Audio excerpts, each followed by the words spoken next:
I have a valuation metric which I've backtested hundreds of times with incredible results, and now I use it for every single investment I make. And by the end of this video, you're going to understand what it is, how you could use it to find stocks that could double or triple in value, and show you an example of a stock it's highlighting today. So let's jump right into it and talk about a valuation metric you might have already heard of, the PE ratio. Now the PE ratio is very flawed, but it's vital that you understand it and its flaws, because the PE ratio kind of forms the foundation for the far better metric that I'm going to talk about shortly. The PE stands for price to earnings. It's a very simple ratio. Take the share price and divide that by the earnings per share, which is basically the same as taking the value of the company divided by the amount of profit the company makes. The resulting figure shows you how highly the company is valued versus the amount of profit the business is actually making. For example, if a company has a PE ratio of 10, that means it's currently trading at a valuation 10 times the annual profit it's making. Traditional value investors often look for low PE ratios, typically below 17, sometimes far less. But this is usually a very bad idea,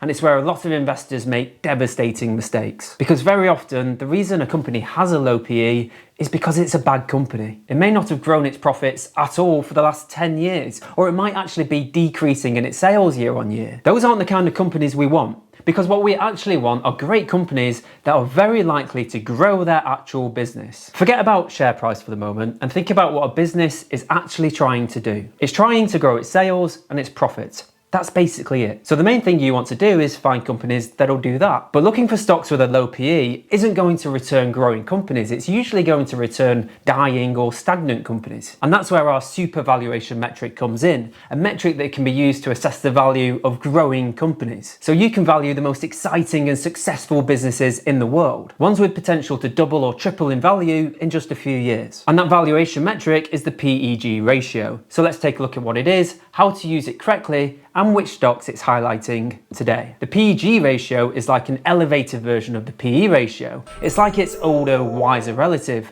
and it's incredibly useful. It was made popular by the legendary investor Peter Lynch, who achieved annualized returns of almost 30% during his career as a fund manager. And if you use it correctly, it can consistently identify stocks that are capable of doubling or tripling in price.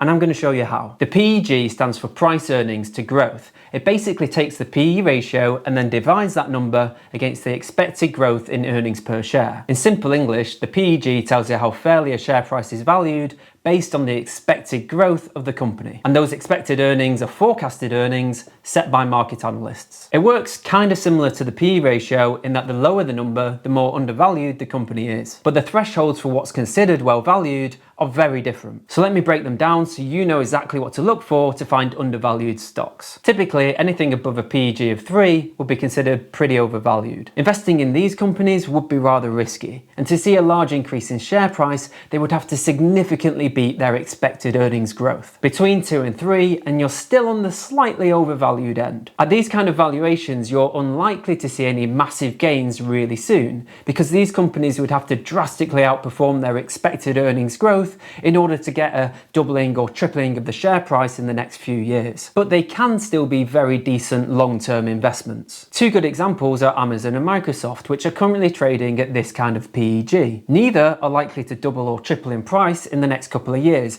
but both are considered good, solid, long-term investments. Between 1 and 2, and we start to get to the fairly valued stocks. This is where I think things start to get really interesting, because if you do find companies in this segment that go on to beat their expected earnings growth, that's where you can find companies that go on to experience 70%, 100%, even 200% gains in just a few years. And a good example of that right now is Meta. But the most interesting stocks are those with a PEG ratio under 1. Stocks with a PEG ratio under 1 are thought to be undervalued. Basically, it's trading lower than it should be based on what its expected earnings are. So if it simply goes on to achieve those expected earnings, you should experience a significant share price rise. And where things get really interesting are for stocks that have historically beaten their expected earnings time and time again, find themselves with a PEG under 1. This is where you can find those really exciting stocks that can double or triple in price in just a few years. And the example I'll show you at the end of this video fits that criteria perfectly. But first, let me show you just how powerful the PEG ratio is with some recent examples. If you took the US's top 100 stocks in 2019 and then filtered those down to just stocks that had a PEG ratio of less than 1 at the time,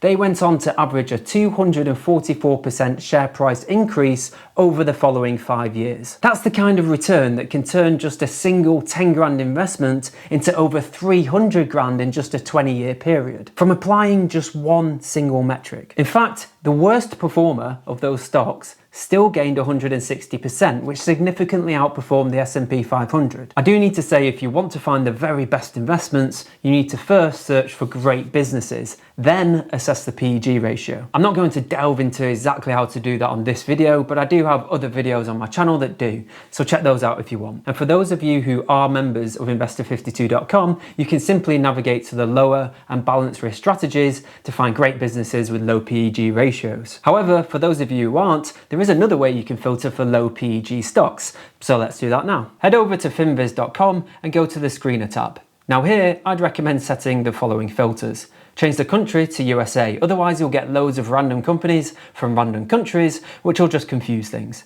Set the market cap to plus large, because we don't want to have to sift through random small cap businesses. Then click on valuation and click on the PEG header to order the results by lowest PEG. This will give you a bunch of stocks under 1 PEG which you can investigate further to see which ones are also great businesses. But let me show you one that I think is really interesting and which I very recently invested in. Uber, which has experienced high growth, is financially strong and is trading under 1 PEG at 0.79. It's already up 10% since it was identified in our lower risk stocks on investor52.com just 2 weeks ago. And if you want to better understand how you can analyse and find stocks just like Uber, then this video right here will help you do just that.